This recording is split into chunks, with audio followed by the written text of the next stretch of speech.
भैया की नाम आल हसन मेरी नस्लें कर पड़ी है जिनकी देना पर हमने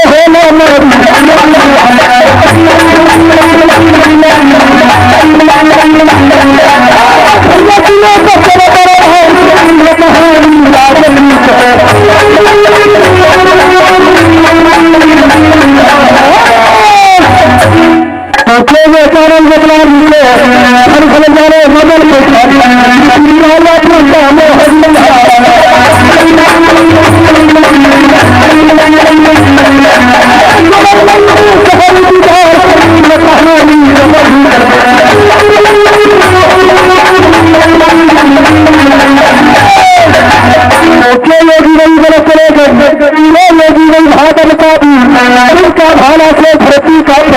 इनका दौलत नहीं करा लेकिन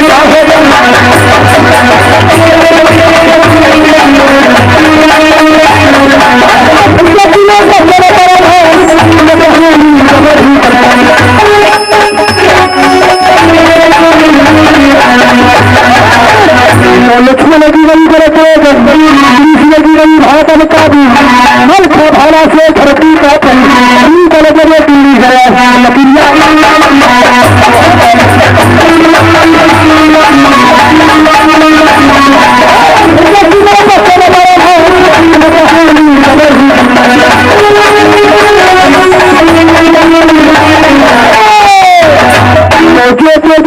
बंगला में चिंता करे कालकी में मत मरना है सभी को न बोला ले लो मरखा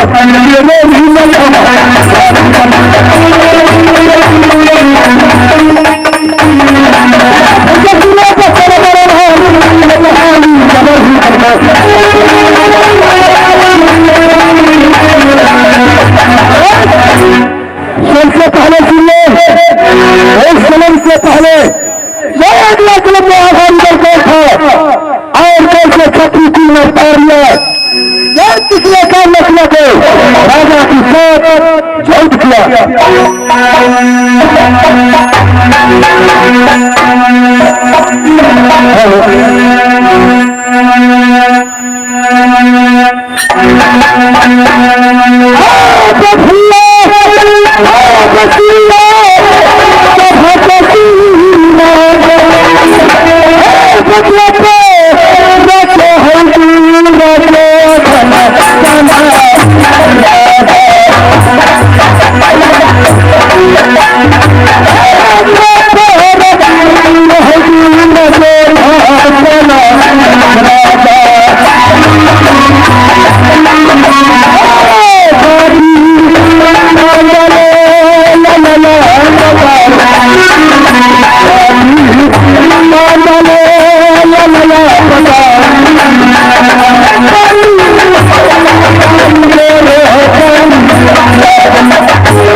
देश की छत्री जाना छोड़कर जाना बादल पठान ऐसे में दौरान चुनाकार है मंत्री नकुमारा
अजय मुखिया बाबू को बोल दी हाँ तो इसी बात में सत्संग कर रहे थे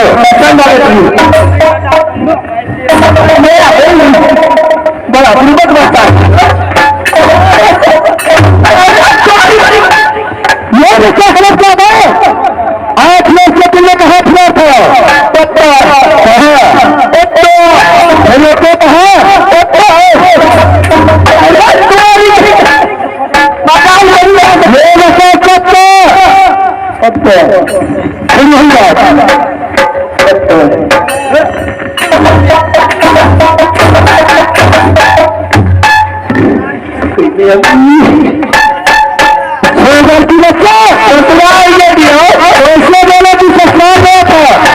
किसका देश गया था हमारे सर्कल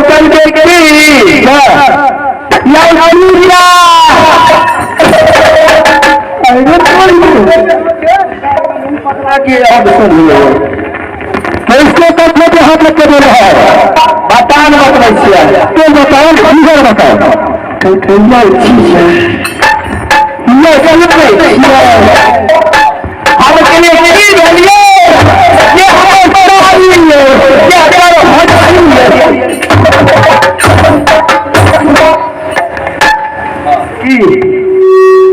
कैसे बोल रहा है